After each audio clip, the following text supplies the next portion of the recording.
You think they hate you because you failed or because you're not successful enough, but that's not it.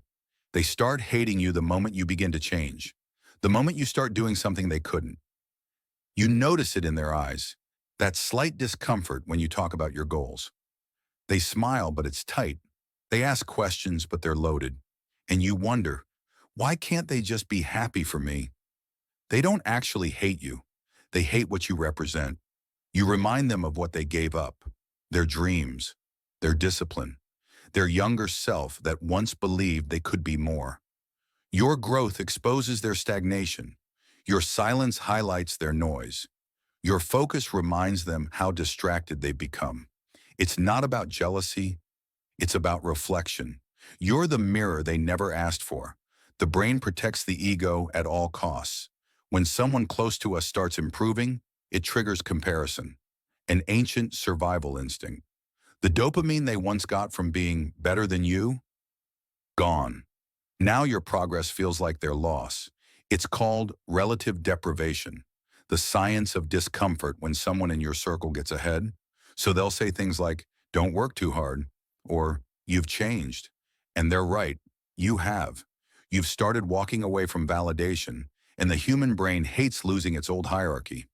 The shift happens the day you stop explaining yourself. You stop defending your dreams. You stop trying to prove your worth at family dinners because you realize their approval isn't oxygen. It's a chain. You were never meant to fit in with people who stopped growing. You were meant to outgrow them, quietly, respectfully, and completely. That's when real peace begins. You stop caring about their opinions when you start building your own system. Waking up early, training your body, feeding your mind, tracking your habits instead of chasing motivation. You don't wait to feel like it. You execute because it's part of the system, not your mood. It's called implementation intention. Deciding your actions in advance so feelings can't sabotage them. And when you do that long enough, you become unshakable. You stop posting, stop announcing, stop proving. You move in silence. Not out of fear, but power. Because the loudest people are usually the least consistent. And the quiet ones, they're busy becoming dangerous. No applause, no validation, just invisible progress, stacking every day. That's when people really start to notice. And that's when their hate becomes louder, because they can't track your moves anymore. The scariest form of growth is not external. It's when your mind detaches from the need to be understood. You stop chasing attention. You stop explaining pain.